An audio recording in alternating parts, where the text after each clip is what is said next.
Hey, Picks and Parlay family, it's me, Detroit Lenny, here with your free NBA Finals Game 3 free pick video for you. Before we get into that, don't forget to visit our friends over at Caesar Sportsbook. They will give you up to $1,500 risk-free on your first bet. All you got to do is download the link, use the promo code MORNING15, or you can follow the link in the description.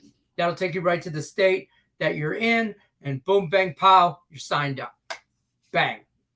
Up to $1,500 risk-free bet. With me today, though, to go over the NBA Game 3 matchup is the man, the myth, the legend. Some people call him Ross Benjamin. I just call him the man. Just the man, okay? He's the man where I come from. So, Ross Benjamin, how are we doing today? I'm good, and always a pleasure to work with the man from Detroit they call Leonard Wenson, and a.k.a. Detroit Lenny, a.k.a. One Take Lenny. Boy, oh boy. Yeah. These That's what they call me nowadays. Build it up, buddy. That's what they call me. This is like One Take Lenny.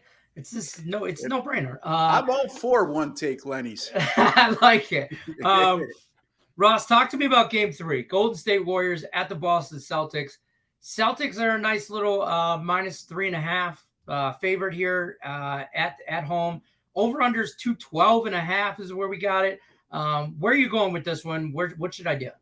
Yeah, I'm going to have a 10-star top play at the site, my premium paid selection on the side in this game, the ATS winning side. So just to make note of that, but our free pick is going to be on a total here. Right now, this total is 212.5 as we speak, and we're taping 24 hours in advance, folks. So keep that in mind. Depending on when you view this video, that total may change in terms of the number. The first two games of the series has brought up some interesting dichotomies for me in terms of how I handicapped the total in this game. First and foremost, what really stuck out to me was the lack of free throw attempts in the first two games of the series. The first two games of this series have averaged a combined 34 free throw attempts per game. That's extremely low by NBA standards. And these teams have combined to shoot 70 for 160 from the three-point line, or beyond the three-point line, I should say, which is good for 43.8% in the first two games of the series. Yet, the first two games averaged just 211.5 points per game combined, despite the fact with that outrageously hot three-point shooting from both teams. I just don't see the three-point shooting hitting at that high of a rate on a consistent basis, and I think we may see a drop-off in Game 3 in that regard. Boston defensively, despite coming off that 108 to 87 loss in Game 108 to 89, I'm sorry, loss in Game 2. Their defense still, over their last 6 games, all in the postseason, allowing only 97.3 points per game, and held their opponents to just 40.3% shooting. So, I mean, nothing new for the Celtics. They've been the number one rated defensive teams in most statistical defensive categories in the NBA all season long, and it's carried over to the postseason. Another component to look at here is how slow a pace Boston likes to play at. They've especially been playing at a snail's pace during the postseason. As a matter of fact, over their last 7 games, the Boston Celtics have averaged just 77.3 field goal attempts per game. Folks, the NBA average is somewhere around 87, and Boston, as you can see by the number, is well below that season average in the NBA. This series played last on Saturday, which means both of these teams will be coming in on exactly 2 days rest. Why is that important? I'm glad you asked.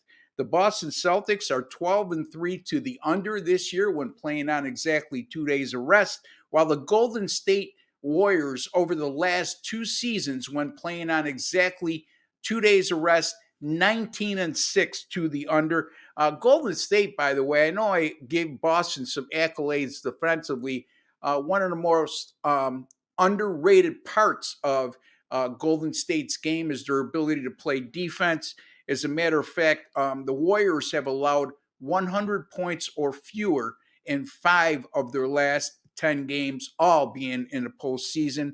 I'm going to go here with Golden State and Boston to go under the total of 212.5 on game 3 on Wednesday evening. All right, that sounds good to me, man. I tell you what, I don't know if you got another reason, but I'll take it. That's a lot, and I'm going under the 212.5, my friend. I like it. I like where you think. I love when we're on the same page. Let me just say that right there. Tell us what you got going on over at Picks and Parlays on the site. Where can we find you? I know you've been crushing it and just everything. So Thank you. Tell everybody. I appreciate that, Lenny. Yeah, like I alluded to at the top of the video, I will have a 10-star top play in game 3 of the NBA Finals on Wednesday evening. And that will be on the side in the Golden State-Boston matchup. And boy, oh boy, my NBA, talk about long-term success since April 1st, crunch time. I've gone 40-25 with my NBA picks at picksandparlays.net, and that's good for 63%. My 10-star top plays overall in all sports, how about 34-13 with my last 47 10-star top plays? Folks, I got an NBA pick and a 10-star top play all in the same game. Tomorrow night, Golden State Boston, game 3. I don't know why you would look elsewhere. Ross Benjamin Sports, baby. I'm putting money in a lot of people's pockets right now. I love it. I love it. I love it. And don't forget, when you're over at Picks and Parlays, you're looking for Ross Benjamin or any of our other premium handicappers, use the promo code NHL. That'll save you 20% off the entire site. Ross Benjamin is taking the under 212.5 in the Golden State Warriors at the Boston Celtics. Game 3 of the NBA Finals. Ross, it's always a pleasure. Thank you, sir, for all that info. Thank you. I'm Detroit Lenny with Picks and Parlays. That's Ross Benjamin, the man, the myth, the legend. Good luck, unless you're against us.